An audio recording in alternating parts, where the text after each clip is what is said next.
اعوذ باللہ من الشیطان الرجیم بسم اللہ الرحمن الرحیم وبہ نستعین وہو خیر ناصر ومعین محمد خلافاً سے هذا ولكن العمدة في اختصاص الحكم بذوات الارواح. کہہ رہے ہیں کہ ہذا کا اشارہ جا رہا ہے اس حکمت کی طرف جو حکمت بیان ہوئی، اور وہ حکمت یہ کہ تشابہ بالخالق، کہ خالق سے شباہت رکھنا. یہ جو حکمت آتی ہے یہ حکمت پیش آتی ہے ذوات ارواح میں. یعنی ذوات ارواح، انسان جب کسی انسان کی شکل بناتا ہے، کسی حیوان کی شکل بناتا ہے، اس کا مجسمہ بناتا ہے، تو یہ بحث آتی کہ خالق سے شباہت رکھ رہا ہے. لیکن جب وہ کسی اور غیر ذات ارواح کی تصویر بناتا ہے تو اس میں یہ مسئلہ نہیں آتا، کیونکہ بعض اوقات تو وہ خود اپنی ہی بنائی ہوئی چیزوں کی تصویر بناتا ہے. مثلا گاڑی کی تصویر بنا لی اس نے، پین کی تصویر بنا لی، تو یہ تو مخلوق بذات نہیں ہے. یا اگر مخلوقات کی بھی تصویر بنائی ہے تو بعض اوقات اس کا تصویر بنانا انگیزہ نہیں ہوتا. مثلا یہ نہیں ہوتا کہ میں ایک تصویر بنا رہا ہوں، بلکہ اس کا انگیزہ یہ ہوتا ہے جیسے اس نے گھر کا دروازہ ہے، اس گھر کے دروازے کو اس شیپ سے کاٹا ہے کہ وہ درخت لگ رہا ہے. یا گھر بنایا، بعض افراد گھر اس طریقے سے گھر بنایا کہ وہ دیکھنے میں مثال کے طور پہ کوئی پہاڑ محسوس ہوتا ہے، یعنی یوں گھر بنایا. بظاہر یورپ میں یوں گھر جیسے پہاڑ جیسے ٹرائنگل کے شیپ کے گھر بنے ہوتے ہیں. تو اس نے اس جہت سے نہیں بنائی تصویر کہ یہ پہاڑ میں بنا رہا ہوں، بلکہ قدرتی طور پہ یعنی اس نے جو تصویر بنائی وہ اس جیسی بن گئی. تو یہ جو مسئلہ پیش آتا ہے، یہ جو حکمت بیان کی، یہ ذوات ارواح میں پیش آتی ہے. غیر ذی روح میں یہ مسئلہ پیش نہیں آتا. کہہ رہے ہیں ایک تو یہ چیز، لیکن جو عمدہ دلیل ہے ہمارے پاس وہ اصالۃ البراءت ہے. وہ اصالۃ البراءت ہے کہ ہمیں یہ تو یقین ہے کہ ذوات ارواح ان عمومات میں شامل ہے. آیا غیر ذی روح شامل ہے یا نہیں، اس کا شک ہے. شک کی صورت میں ہم اصل براءت کو جاری کریں گے. بلکہ ایک کہتے ہیں روایت بھی ہے، محمد ابن مسلم والی روایت. اب دیکھیں یہاں تک ایک بحث پہنچے، پھر آپ کو ایک نقطے کی طرف اشارہ کرواتے ہیں. ہاذا کا اشارہ جا رہا ہے اس بیان حکمت کی طرف. ہاذا یہ اشارہ جا رہا ہے اس حکمت کی طرف. کہہ رہے ہیں وَلَكِنَّ الْعُمْدَةَ فِي اخْتِصَاصِ الْحُكْمِ بِذَوَاتِ الْأَرْوَاحِ. جو عمدہ اور اساسی ہمارے پاس دلیل ہے، کیونکہ یہ جو تشبہ بالخالق یہ دلیل بننے کی صلاحیت نہیں رکھتی، کیونکہ حکمت ہے، علت نہیں ہے. علت نہیں کہ دلیل بنے، حکمت ہے. حکمت پائی جائے نہ پائی جائے کوئی مسئلہ نہیں. جیسے روزہ رکھنے کی حکمت بیان ہوئی کہ تاکہ انسان کو فقیر کی بھوک کا احساس ہو، یہ حکمت ہے، علت نہیں ہے. اگر علت ہوتی تو پھر فقیر پر روزہ واجب نہیں ہوتا، کیونکہ اس کو تو بیچارے کو پہلے سے احساس ہے. لیکن یہ حکمت کے طور پہ بیان ہوئی بات. کہہ رہے ہیں وَلَكِنَّ الْعُمْدَةَ فِي اخْتِصَاصِ الْحُكْمِ. یہ حکم کون سا حکم؟ یعنی حکم حرمت تصویر. یہ تصویر بنانے کا حکم عامس نقش و نگار ہو یا مجسمہ ہو، اس حرمت کے اختصاص کی جو عمدہ دلیل ہے بذوات الارواح، کہ یہ حکم مختص ہے کس کے ساتھ؟ ذوات ارواح کے ساتھ. غیر ذوات ارواح کو یہ حکم شامل نہیں کر رہا. اس کی عمدہ دلیل کیا ہے؟ اس کی عمدہ دلیل یہ اصالۃ الاباحہ، کہ اصل اباحہ ہے. یعنی ہمیں شک ہو رہا ہے کہ یہاں پر آیا یہ غیر جاندار کی تصویر بنانا جائز ہے یا جائز نہیں. اصل اباحہ کو ہم جاری کریں گے. مضافاً الی ما دل علی رخصت، مضاف بر وہ روایت جو دلالت کرتی ہے کس پر؟ رخصت پر، اجازت پر. مثل صحیحۃ ابن مسلم سابقہ، جیسے روایت سابقہ ہے، آپ دیکھیں اس سے پہلی والی جو روایت گزری صحیح ابن مسلم. وَأَظْهَرُ مِنَ الْكُلِّ صحیحۃ ابن مسلم سألت ابا عبداللہ علیہ السلام عن تماثیل الشجر والشمس والقمر. امام نے فرمایا لا باس ما لم یکن شیئا من الحیوان، جب تک حیوان میں سے کوئی چیز نہ ہو تو کوئی مسئلہ نہیں ہے. تماثیل اور تصویر میں اگر حیوان ہے تو مسئلہ ہے، یعنی حیوان یعنی ذی روح ہے تو مسئلہ ہے، اگر ذی روح نہیں تو مسئلہ نہیں ہے. بس انہوں نے کہا ایک دلیل ہمارے پاس اصالت البراءت ہو گئی، بلکہ اس سے بڑھ کر جو دلیل ہے وہ ہمارے پاس کیا ہے؟ صحیح ہے ابن مسلم ہے۔ یہاں پر ایک اشکال ہے شیخ انصاری پر، اور وہ یہ کہ جب تک دلیل اجتہادی اگر موجود ہے، یعنی روایت موجود ہے، تو آپ اصل اباحی کی طرف کیوں گئے؟ الاصل دلیل حیث لا دلیل، اصل تو اس وقت دلیل بنتا ہے جب آپ کے پاس کوئی دلیل موجود نہ ہو۔ روایت میں جب ہے تو پھر آپ کیوں کہہ رہے اصل و اباحہ؟ اصل اباحہ کی طرف آپ کیوں گئے؟ ٹھیک ہے، یہ اشکال ہے شیخ کی طرف۔ اس کا جو جواب دیا گیا ہے وہ یہ جواب دیا گیا کہ اصل اباحہ سے مراد یہ وہ اصل نہیں ہے جو آپ جاری کرتے ہیں، کہ جب آپ کے پاس کوئی دلیل اجتہادی نہیں ہوتی تو آپ ایک اصل جاری کرتے ہیں، وہ اصل نہیں ہے، بلکہ اصل اباحہ سے مراد اصل اولی ہے جو اصلا دلیل اجتہادی سے بھی مقدم ہے۔ اور وہ کیا ہے؟ وہ یہ کہ ٹھیک ہے ہر چیز بالآخر ہم کہتے ہیں نا ہر چیز ایک مباح ہے، کسی چیز کے اوپر جب تک کوئی دلیل نہیں ہے تو ہر چیز کے بارے میں کہا جاتا ہے کہ ٹھیک ہے اس میں کیا مسئلہ ہے، یہ وہ والی اصل ہے۔ بعض محاشین نے یہ جواب دیا کہ یہاں شیخ جس اصل کی بات کر رہے ہیں یہ وہ اصل نہیں ہے کہ جو اس وقت جاری کرتے جب کوئی دلیل اور روایت ہمارے پاس موجود نہ ہو، کیونکہ وہ اصل تو یہاں جاری کرنے کی نوبت ہی نہیں آئے گی، وہ اس وقت ہے کہ جب کوئی روایت نہ ہو تو وہ اصل جاری کریں گے، اصل عملی۔ یہ اصل عملی نہیں ہے، یہ اشکال ہے اور یہ اشکال کا جواب ہے۔ بہرحال ہاں یہ والی اصل ہے کہ جو اصل یعنی کلن ایک اصل اولی ہمارے پاس موجود ہے کہ ٹھیک ہے بالآخر ہر چیز مباح ہے، یوں وہ والی اصل ہے کہتے ہیں۔ بہرحال جو بھی ہو، چاہے یہ اشکال وارد ہو چاہے اشکال وارد نہ ہو، اصل بات یہ ہے کہ عمدہ جو دلیل ہے وہ ہے اصالت الاباحہ، ایک مضافن الی ما، مضافن وہ روایت دل علی رخصت جو رخصت پہ دلالت کرتی ہے، یعنی اجازت دیتی۔ کس چیز پہ اجازت دیتی ہے؟ کہ حیوان کے علاوہ، زیر روح کے علاوہ اگر کوئی چیز تماثیل ہو تو کوئی مسئلہ نہیں ہے۔ مثل صحیحۃ ابن مسلم السابقۃ، جیسے کہ وہ صحیح ابن مسلم جو گزر گئی۔ ایک والروایت تحف المتقدمہ، اور روایت تحف المتقدمہ کے روحانی آیا تھا، روایت تحف العقول کی روایت دیکھیں جس میں روحانی آیا تھا، لفظ روحانی آیا تھا، ہاں روحانی۔ جب تک روحانی سے مراد عالم نہیں، روحانی سے مراد صاحب روح، جب تک صاحب روح نہ ہو تو کوئی مسئلہ نہیں ہے۔ دو روایت۔ تیسری ہمارے پاس ایک قرآن کی آیت ہے اور وہ ہے کہ یعملون، سورہ مبارک سبا کی 13ویں آیت ہے۔ یعملون، یہ واو کی جو ضمیر جاری ہے یہ اجنہ کی طرف جاری ہے، جن کی طرف جاری ہے، اگرچہ جن کی جمع اجنہ نہیں آتی، مشہور غلط ہے، اس وجہ سے ہم بھی اس کو بیان کر رہے ہیں۔ یہ جن کی طرف جاری ہے، واو کی ضمیر، اور حضرت سلیمان کا قصہ بیان ہو رہا ہے۔ یعملون، یہ جن بناتے تھے، عمل کرتے تھے، لہو اس حضرت سلیمان کے لیے، ما یشاء، ہر اس چیز کو جو حضرت سلیمان چاہتے تھے۔ من بیان کر رہا ہے، من محاریبہ، یعنی جن حضرت سلیمان کے لیے محاریب محراب کی جمع ہے۔ محراب کا مطلب عبادت گاہ، محراب حرب سے نکلا ہے، عبادت گاہ جہاں پیش امام کھڑا ہوتا ہے اس کو بھی محراب عبادت کہتے ہیں، یعنی یہ وہ مقام حرب ہے، مقام جنگ ہے، انسان کی شیطان سے جنگ ہے، انسان کی اپنی نفس سے امارہ سے جنگ ہے، کیونکہ روایت میں ہے کہ نماز سے زیادہ شیطان کی ناک رگڑنے والی کوئی چیز نہیں ہے۔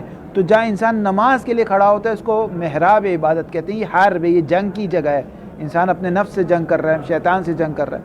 تو محاریب محراب کی جمع، یعنی یہ اجنہ جو ہے، اجنہ غلط ہے البتہ اس کو تکرار کر رہا ہوں، کہ یہ جو اجنہ ہے یہ حضرت سلیمان کے لیے کیا بناتے تھے؟ عبادت گاہ بناتے تھے، مساجد بناتے تھے۔ وہ تماثیل اور کیا بناتے تھے حضرت سلیمان کے لیے؟ تماثیل بناتے تھے، صورتیں، تصویریں بناتے تھے۔ اب تماثیل تو سب کو شامل کرتی ہے نا۔ اس آیت کی تفسیر میں امام نے فرمایا وما ورد فی تفسیر قولہ تعالی، پروردگار کے اس قول کی تفسیر میں امام نے یہ فرمایا، من قولہ علیہ السلام، امام نے یہ فرمایا واللہ، قسم بخدا، ما ہی تماثیل الرجال والنساء، یہ جو جن حضرت سلیمان کے لیے بناتے تھے یہ مرد اور عورت کی تصویریں اور مجسمے نہیں بناتے تھے، ولکنھا تماثیل الشجر وشبہ، درخت اور ان جیسی چیزیں بناتے تھے، ان کی تصاویر بناتے تھے۔ اس کا مطلب یہ چیزیں کوئی مسئلہ نہیں رکھتی، یہ درخت وغیرہ کی چیزیں یعنی جو غیر ذی روح ہے وہ کوئی مسئلہ نہیں رکھتی۔ یہ 3 دلیلیں ہو گئی شیخ انصاری کی، جس کا نتیجہ کیا نکلا کہ جو روح دار ہے جو جاندار ہے، روح دار ہے، ان کی تصویر بنانا اور ان کا مجسمہ بنانا. جی نہیں درخت جو روح دار ہے نا، یہ سائنسی اعتبار سے روح دار ہے، عرفی اعتبار سے یہ روح دار نہیں ہے. عرفی اعتبار سے روح دار کون ہے کہ جس کی منطق میں تعریف کی گئی کہ حیوان ناطق حیوان متحرک بالارادہ، کہ وہ حیوان ہے جو اپنے ارادے سے حرکت کرے، اس کی بات ہو رہی ہے. تو اس میں درخت اور گیا وغیرہ یہ نہیں آتے. ورنہ سائنسی اعتبار سے دیکھیں تو درخت بھی جاندار ہے، عرفانی اعتبار سے دیکھیں تو پتھر بھی جاندار ہے، کیونکہ وہ بھی تسبیح کر رہے ہیں، وہ بھی حیات رکھتے ہیں. یعنی وہ کہتے ہیں فلسفہ و عرفان کے اعتبار سے جو بھی موجود ہے وہ حیات رکھتا ہے، مگر یہ کہ اپنے سعی وجودی کے اعتبار سے رکھتا ہے. اسی لیے قرآن میں یسبح للہ ما فی السماوات و ما فی الارض، جو کچھ ہے اس کی تسبیح کر رہے ہیں. تسبیح کرنے کے لیے ضروری ہے کہ معرفت ہو، تسبیح کے لیے ضروری ہے کہ آگاہی ہو، معرفت کے لیے ضروری ہے کہ قدرت ہو، قدرت اور حیات ضروری ہے معرفت کے لیے. بہرحال تو یہ ہم ابھی عرفی، کیونکہ روایت جو ہے وہ عرف کے اعتبار سے، تو امام نے فرمایا یہ حضرت سلیمان کے لیے چیزیں بناتے تھے. بس ایک تین روایت اور ایک اصل اباحہ، کہ اصل اباحہ کو ہم اس کے طول میں نہیں مان رہے کہ یہ اصل اس کے طول میں نہیں ہے دلیل اجتہادی کے، بلکہ یہ اصل اولی ہے. یہ شیخ کی دلیل ہو گئی کس چیز پر؟ کہ جاندار کا مجسمہ اور تصویر بنانا جائز نہیں ہے، لیکن بے جان چیزوں کی مجسمہ اور تصویر بنانا جائز ہے، مشکل نہیں ہے. یہ ایک دلیل ہو گئی. اس کے مد مقابل فقہا کی دو مزید رائے ہیں، یعنی کلن اس مسئلے میں تین نظریے وجود میں آئے. ایک شیخ کا نظریہ، ایک نظریہ ہے کہ مطلقاً کوئی بھی تصویر اور کوئی بھی مجسمہ نہیں بنا سکتے، چاہے جاندار کا ہو چاہے بے جان کا ہو، چاہے تصویر ہو چاہے مجسمہ، کچھ بھی نہیں بنا سکتے. یہ ایک اور فقہا کی، ابن سراج وغیرہ کا یہ نظریہ تھا. تیسرا نظریہ فقہا کا یہ ہے کہ مجسمہ نہیں بنا سکتے، چاہے جاندار کا ہو چاہے بے جان کا ہو، لیکن تصویر آپ بنا سکتے ہیں، مجسمہ نہیں بنا سکتے. بس فقہا یہ تین نظریوں میں تقسیم ہو گئے. شیخ کا نظریہ آپ کے سامنے آ گیا ہے. وَالظَّاهِرُ شُمُولُهَا لِلْمُجَسِّمِ وَغَيْرِهِ، ظاہر یہ کہ یہ جو تین روایتیں ہیں، یہ تین روایتیں کس کا حکم دے رہی ہے؟ اباحے کا، جواز کا، رخصت کا. یہ تین روایتیں رخصت، یہ جو تین روایت کا جو حکم ہے، شمول ہے، یہ تین روایت شامل کر رہی ہے کس کو؟ لام تقویت ہے. کس کو شامل کر رہی ہے؟ مجسم کو، یعنی جس کو جسم بنایا گیا، اور غیر مجسم کو یعنی تصویر اور مجسمہ اگر غیر ذی روح کا ہے تو کوئی مسئلہ نہیں ہے. واضح؟ فا جو ہے فائے نتیجہ ہے. کہہ رہے ہیں پس وہ روایات جو مطلق تھی، جس میں امام نے فرمایا تھا کہ کبھی بھی کوئی بھی تصویر نہیں بنائی جا سکتی، وہ جو روایت مطلق تھی، یہ جو تین روایتیں یہ مقیدات ہے، یہ اس مطلق کو خراب کر دے گی اور جواز بنا دے گی. اور آخری نتیجہ جو آپ کے ہاتھ میں آئے گا، اس مطلق کو اس قید کی نگاہ میں جب دیکھیں گے یہ مقید اس پر ناظر ہے، اس پر قرینہ ہے، اگر اس مقید کو اس مطلق کے ساتھ دیکھیں گے تو حتمی نتیجہ اور مراد جدی آپ کے سامنے آ جائے گا کہ آغا صاحب ذی روح کی نہ تصویر نہ مجسمہ جائز نہیں ہے، غیر ذی روح کا مجسمہ اور تصویر دونوں جائز. واضح یہ فائز نتیجے کو بیان کر.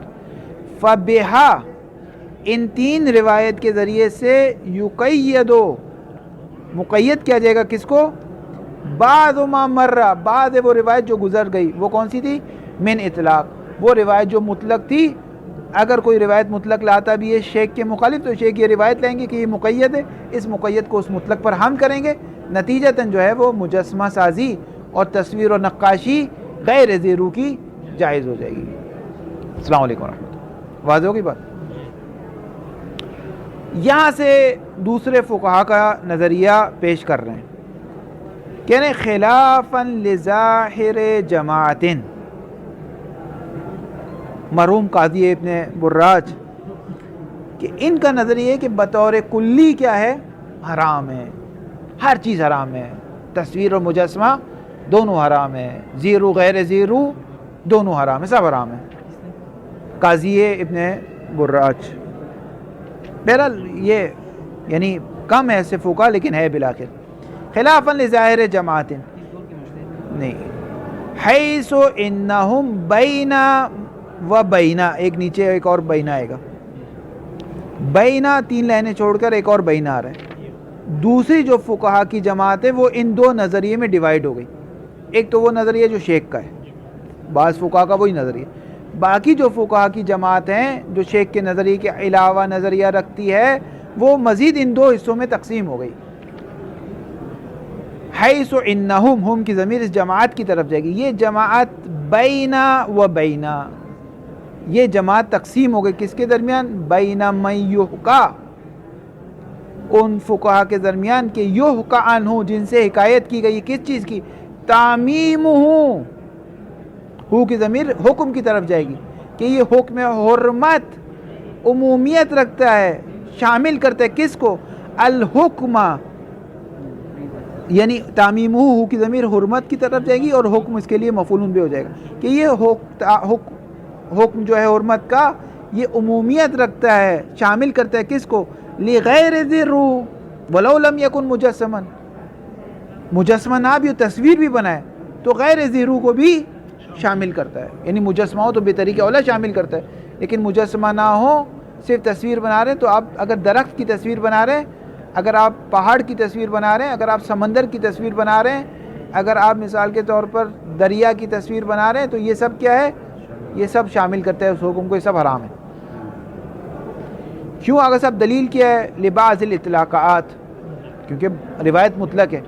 شیخ انصاری چپکے سے کہہ رہے ہیں کہ بھائی وہ روایت جو مطلق تھی وہ تو مقید ہو رہی ہے نا. اللازم تقییدها بما تقدم، کیونکہ وہ روایت جو مطلق تھی وہ مطلق قید کر رہا ہے بما تقدم، ان روایت سے جو 3 روایتوں پر گزری ہے. مثل قولی یہ اطلاقات والوں کی دلیل ہے. اطلاقات والے یہ روایت لا رہے ہیں. نہا عن تزویق البیوت، دیکھیں یہ روایت یہاں گزری ہے تزویق بیوت والی، کہ امام سے پوچھا گیا، پیج نمبر 184 پہ ہمارے، وقول علیہ السلام نہا، یہ روایت یوں ہے کہ خدا نے نہی فرمائی ہے کس سے؟ ان تزویق البیوت. قل تو ابو بصیر کہتے ہیں امام سے، وما تزویق البیوت، وما تزویق البیوت ہے مولا تزویق بیوت کیا ہے؟ قال، تو امام نے فرمایا تصاویر و تماثیل، تماثیل یعنی مثل کی تصاویر، یہ تزویق بیوت ہے. بس یہاں مطلق تصاویر ہے، تصاویر و تماثیل عام ہے، مجسمے کو بھی شامل کرتی ہے غیر مجسمے کو. اگر غیر مجسمے کو بھی شامل کرے فقط تبھی مجسمہ بھی طریقہ اولا شامل ہو جائے گا. جب آپ پینسل سے تصویر نہیں بنا سکتے تو مٹی سے تو مجسمہ بھی طریقہ اولا نہیں بنا سکتے. بس یہ روایت کیا مطلق ہے، یہ دلیل لا رہے ہیں کون؟ یہ اطلاق والے. ایک دلیل یہ ہے. دوسری دلیل کیا ہے؟ مثل قولی و مثل قولی، اسی پر عطف ہو جائے گا. من مثل مثالا، یہ جو آخری روایت تھی کہ جو قیامت جو دنیا میں من صور صورتا یا ومن مثل مثالا کلف اللہ یوم القیامت ان ينفخ فیہ، اگر کوئی ایک تصویر بنائے گا، کوئی ایک تمثیل بنائے گا، مطلق ہے، چاہے جاندار چاہے بے جان، کوئی بھی اگر کسی کی تصویر بنائے گا تو پروردگار اس سے کہے گا کہ اس میں روح کو پھونک دے. البتہ یہ روح والی بات تو واضح تھی کیونکہ روح تو صرف جاندار میں پھونکی جاتی. بہرحال یہ روایت مطلق لائے ہیں کہ شیخ نے اس کا جواب دے دیا کہ یہ روایت مطلق ان 3 روایت مقید سے قید پا جاتے ہیں. بینا و بینا، بعض فقہا کا یہ نظریہ ہے و بعض فقہا کا یہ نظریہ ہے. بین من عبر بالتماثیل المجسمۃ فقط، بعض نے کہا ہے کہ تماثیل سے مراد کیا ہے؟ صرف مجسمہ ہے. اصلا نقاشی کو تماثیل نہیں کہتے. تماثیل کس کو؟ شیخ نے کیا کہا تھا؟ تماثیل اور صورت مترادف ہے. کاشف اللسان سے دلیل بھی لائے تھے وہ، یعنی فاضل ہندی، صاحب فاضل ہندی نے اس سے دلیل بھی لائے تھے. لیکن بعض فقہا اپنی دلیل لائیں گے، 2 دلیل پیش کریں گے. کہہ رہے ہیں وَبَيْنَ مَنْ عَبَّرَ بِالتَّمَاثِيلِ الْمُجَسْمَةِ، وہ کہتے ہیں تماثیل یعنی مجسمہ، اور تماثیل مطلق ہے تو مجسمہ بھی مطلق ہے. بس مجسمہ ہے زیرو ہو یا غیر زیرو فرق نہیں پڑتا، حرام ہے. باقی جو تصویر ہے وہ سب بنانا کیا ہے؟ جائز ہے۔ بناء علی شمول تمثال لغیر الحیوان، دلیل کیا ہے ان کی؟ کہتے ہیں دلیل یہ کہ تمثال اور مثل یہ شامل کرتی ہے غیر حیوان کو بھی ایزن، جس طرح حیوان کو شامل کرتی ہے اسی طرح غیر حیوان کو بھی اسی طرح شامل کرتی ہے۔ کما ہوا کذالک، شیخ بھی کہہ رہے ہیں ہاں یہ بات صحیح ہے، اگر ایک اطلاق کہا جائے، اگر یوں کہا جائے تمثیل تمثال کہا جائے تو وہ سب کو شامل کرتی ہے، کسی کی بھی مثل ہو سکتی ہے۔ لیکن شیخ نے کیا کہا؟ وہ دلیل ہے، بہرحال ابھی شیخ ان کا نظریہ پیش کر رہے ہیں، اپنا نظریہ پہلے پیش کر چکے۔ فخص الحکم بالمجسم، فخص پس مخصوص کیا ہے، کس نے؟ ہوا اس کا فاعل ہے جو جا رہا ہے من ابرا کی طرح، جو تعبیر کرتے ہیں اس سے کہ تمثیل سے مراد مجسمہ ہے، ان لوگوں نے حکم کو مخصوص جانا ہے کس کے ساتھ؟ مجسمہ سازی کے ساتھ، چاہے وہ مجسمہ سازی زیرو کی ہو چاہے۔ دلیل کیا ہے؟ دلیل یہ ہے کہ آگئی شیخ جو آپ مقیدات لائے ہیں، جو آپ مقیدات لائیں، اگر وہ مقیدات مجمل ہے تو قدر متیقن پر رجوع کیا جائے گا، اور قدر متیقن ان مقیدات سے یہ ہے کہ نقش و نگار خارج ہو جائیں گے، مجسمہ خارج نہیں ہوتا ایک۔ اور اگر وہ مقید مجمل نہیں ہے بلکہ ظاہر ہے تو ظاہر معنی جو تمثال کا ہے وہ انصراف پیدا کر دیتا ہے مجسمے میں، ظاہر معنی جو تمثال کا ہے وہ انصراف پیدا کر دیتا ہے کس میں؟ مجسمے، برعکس شیخ کا قول مجسمے میں۔ دلیل کیا انصراف کی؟ کثرت وجودی و کثرت استعمالی۔ دیکھیں آقا صاحب، انصراف کی دو وجہ ہیں، آپ نے اصول میں اس بحث کو پڑھا ہے۔ ایک انصراف اطلاق کو خراب کرتا ہے، ایک انصراف اطلاق کو خراب نہیں کرتا۔ اگر کثرت وجودی ہو تو اطلاق کو خراب نہیں کرتا، لیکن اگر کثرت استعمالی ہو طریق تعدد دال اور مدلول کے لحاظ سے، پھر تعدد ہٹ جاتا ہے، صرف دال لیتا ہے تو وہ مدلول پر دلالت کرتا ہے۔ مثال کے طور پہ امام نے فرمایا اکرام کرو عالم دین کا، عالم دین کا، عالم دین کا، عالم دین، یعنی عالم جب بھی استعمال ہو رہا ہے عالم دین میں استعمال ہو رہا ہے، عالم دین میں استعمال ہو رہا ہے، عالم دین میں استعمال ہو رہا ہے۔ اس کے بعد اب امام نے فرمایا جاؤ ایک عالم کو بلا کر لاؤ، تو یہاں بھی عالم سے مراد مطلق عالم نہیں ہوگا کہ آپ فزکس کے عالم کو بلا لیں، آپ کیمسٹری کے عالم کو بلا لیں، آپ فلکیات کے عالم کو بلا لیں، بلکہ عالم سے مراد یا کیا ہوگا؟ عالم دین مراد ہو۔ تو کہا جائے گا امام نے تو مطلق کا عالم کا، ٹھیک ہے امام نے مطلق فرمایا، لیکن اس سے پہلے طریقہ تعدد دال و مدلول، یعنی بار بار عالم کو جو استعمال کیا عالم دین عالم دین عالم دین میں، تو ذہن میں ایک ایسی انسیت قائم ہو گئی ہے عالم اور عالم دین کے درمیان، ایسی انسیت قائم ہو گئی ہے کہ جیسے ہی لفظ عالم کہا جاتا ہے تو ذہن میں انصراف خود بخود آ جاتا ہے عالم دین کی طرف۔ یہ جو انصراف ہے یہ اطلاق کو خراب کرتا ہے، واضح ہو رہی بات؟ یہ جو انصراف ہے یہ اطلاق کو خراب کرتا ہے۔ لیکن اگر انصراف کثرت وجودی کی وجہ سے ہو، کثرت وجودی کی وجہ سے، مثال کے طور پہ عرب میں امام نے فرمایا افطاری، یہ مسئلہ بھی آتا ہے، افطاری کرو کس کے ساتھ؟ پھل کے ساتھ افطاری کرو، اور پھل جو عرب میں کثرت وجودی رکھتا تھا وہ کھجور کا پھل تھا، تو خود بخود لوگوں کے ذہنوں میں یہ آ گیا کہ افطار کرنے کس سے؟ ہمیں کھجور سے۔ کیوں یہ لوگوں کے ذہنوں میں انصراف ہوا؟ کیونکہ لفظ پھل انصراف نہیں کرتا تھا، لفظ پھل اور کھجور میں ایک انسیت پیدا نہیں ہوئی تھی تعدد دال و مدلول کی وجہ سے، بلکہ لفظ پھل اور کھجور میں جو انسیت ایجاد ہوئی ہے وہ بے خاطر کثرت وجودی کی وجہ سے ایجاد ہوئی، کیونکہ اگر 100 پھل ہیں ہمارے پاس تو 80 جو ہے وہ کھجور ہے، تو اس وجہ سے جیسے ہی کوئی پھل کہتا تھا عرب میں تو خود بخود ذہن چلا جاتا تھا کس میں؟ کھجور کی طرف۔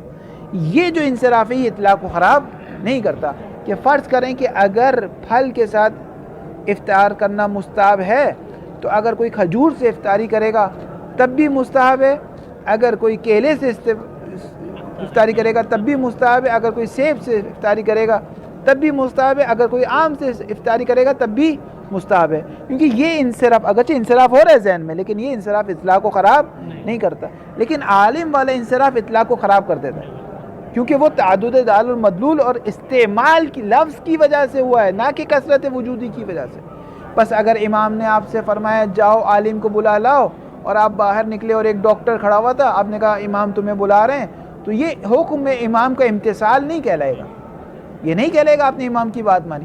یہ اس وقت کہلے گا آپ نے امام کی بات مانی جب آپ عالم دین کو لائیں گے. اب آپ کہیں گے امام نے تو مطلق کہا تھا، ہم کہیں گے مطلق کہا تھا لیکن اس اطلاق کا انصراف کس کی طرف ہے؟ عالم دین کی طرف، اور یہ انصراف اس اطلاق کو خراب کرنے کی صلاحیت رکھتا ہے. یعنی بات واضح ہوئی نہیں؟ انہی دو دلیل سے یہ لوگ دلیل لا رہے ہیں کہ تمثال اور مثل کا اور تصاویر کا جو انصراف ہے وہ مجسمے میں. واضح ہو رہی بات؟ فخص الحکم بالمجسم، پس حکم مخصوص ہو رہے گا کس کے ساتھ؟ کیوں آگا صاحب؟ لأن المتيقن من المقیدات للاطلاقات، کیونکہ مقیدات، شیخ انصاری آپ مقیدات تو لائیں لیکن اگر بالفرض وہ مقیدات مجمل ہے تو اس میں قدر متیقن بھی طرف رجوع کیا جائے گا، اور وہ جو قدر متیقن ان مطلقات میں سے ہے وہ ہے تصویر، نقاشی کرنا. بس نقاشی کرنا جائز ہو جائے گا لیکن مجسمہ ابھی بھی حرام رہے گا. ایک دلیل وظاہر منہ، یہ عطف ہو جائے گا اسی پر، متیقن پر عطف ہو جائے گا. اگر ان مقیدات کا ظہور نکلتا ہے، اگر بالفرض مجمل نہیں بلکہ ظہور نکلتا ہے، تو ظاہر منہ، ان مقیدات کا ظہور کس چیز میں نکلتا ہے؟ یہ بے حکم غلبۃ الاستعمال ہے والوجود، دونوں حکم سے، یعنی غلبہ استعمال بھی اور کثرت وجودی بھی، دونوں کی وجہ سے یہ جو مقیدات یہ ظہور رکھتے کس میں؟ النقوش لا غیر، یہ نقوش میں ظہور رکھتے ہیں. یعنی ان مقیدات سے فقط نقش و نگار خارج ہو جائیں گے، کیونکہ جو مقیدات ہیں، یہ جو امام نے فرمایا جو مقیدات کو استعمال کیا، یہ فقط اور فقط تصویر کو شامل کرتے ہیں. یعنی تصویر بنانا جائز ہو جائے گا لیکن مجسمے کو شامل نہیں کرتے. وفی شیخ اشکال کرنا، بہت ہی عمدہ اشکال، یعنی واقعاً شیخ انصاری ہے، بہت ہی عمدہ اشکال. کہہ رہے ہیں یہ جو آپ نے دلیل دی انصراف والی، اگر ہم اس کو قبول کرتے ہیں، فرض کریں قبول کرتے ہیں، تو یہ مقیدات میں تو فقط انصراف نہیں ہوگا نا تمثال کا، مثال کا، جو مطلق تھا اس میں بھی انصراف ہوگا نا. صرف مقیدات میں کیوں انصراف ہو رہا ہے لفظ کا؟ مطلق میں بھی تو انصراف ہوگا، نقوش میں. صرف مقید میں تو اگر تمثال آیا ہے اور اس سے مراد صورت ہے تو یہ صرف مقیدات میں تو نہیں ہوگا نا. آپ مثلا اگر امام عالم دین کہہ رہے ہیں، اگر مطلق کہہ رہے ہیں تب بھی عالم سے مراد عالم دین ہو جائے گا، اگر مقید کہہ رہے ہیں تب بھی عالم سے مراد عالم دین ہوگا نا. ایسا تو نہیں ہوگا صرف مقید میں عالم سے مراد عالم دین ہوگا اور مطلق میں عالم سے مراد عالم دین نہیں، ایسا تو نہیں ہوگا نا. واضح ہو رہی بات؟ تو شیخ کہہ رہے ہیں اگر آپ کی بات مان لیں تو اس کا نتیجہ یہ نکلے گا کہ یہ جو انصراف ہے یہ فقط مقیدات میں نہیں ہوگا بلکہ مطلقات میں بھی انصراف ہوگا، اور اگر مطلقات میں بھی انصراف کریں گے تو اس کا نتیجہ یہ نکلے گا کہ دونوں میں عام خاص مطلق کی نسبت نہیں رہے گی بلکہ تعارض ہو جائے گا. یعنی ایک دلیل کہہ رہی ہے مثال جائز ہے اور ایک کہہ رہی ہے جائز نہیں، تعارض ہو جائے گا. اور تعارض بدوی کی صورت میں ہم مقیدات کو حمل کریں گے مطلق پر، کیونکہ مقیدات اظہر ہے یا نص ہے اور وہ ظاہر ہے، اس پر حمل کریں گے. اور اس صورت میں ایک چیز اگر جائز ہو اور ایک چیز حرمت ہو تو اس کا نتیجہ نکلتا ہے کراہت پر. اس صورت میں حکم حرمت سے ہٹ کے حکم کراہت ہو جائے گا، اور یہ بات تو آپ بھی نہیں کہہ رہے. پر اس کا مطلب یہ انصراف صحیح نہیں نکالا ہے آپ نے، یعنی یہ دقیق بات بتائیں. واضح ہوئی یا نہیں ہوئی آپ؟ جی. فی کی ضمیر اس ظاہر کی طرف جاتی کہ یہ جو آپ نے ظہور نکالا ہے انصراف والا، ان ھذا الظہور، اگر اس ظہور لو اعتبرا، اگر اس ظہور کو معتبر جان لیا جائے اور یہ مان لیا جائے کہ ہاں یہ انصراف ہے، لسقط الاطلاقات، تو اطلاقات بھی ساکت ہو جائیں گے. کس چیز سے؟ ان نہوضھا، اپنے قائم، نہوض یعنی قوام سے، کہ یہ اطلاقات قائم کریں گے ثابت کس کو؟ اثبات حرمت المجسم، مجسمے کی حرمت کو ثابت نہیں کریں گے، کیونکہ وہاں بھی ظہور فقط کس میں نکلے گا؟ نقاشی میں نکلے گا. فتعین حمل علی الکراہت، پس اس ایک جگہ ہو جائے گا حرمت، ایک جگہ ہو جائے گا جواز. تو حرمت کے بعد اگر جائز ہو تو جس طرح وجوب ایک جگہ امام کہیں واجب ہے اور ایک کہیں کہ اس کو چھوڑا جا سکتا ہے تو اس کا نتیجہ نکلتا ہے استحباب پر. ایک بار امام کہتے ہیں یہ کام نہ کرو اور ایک بار کہتے ہیں کہ کر سکتے ہو تو اس کا نتیجہ نکلے گا کراہت پر.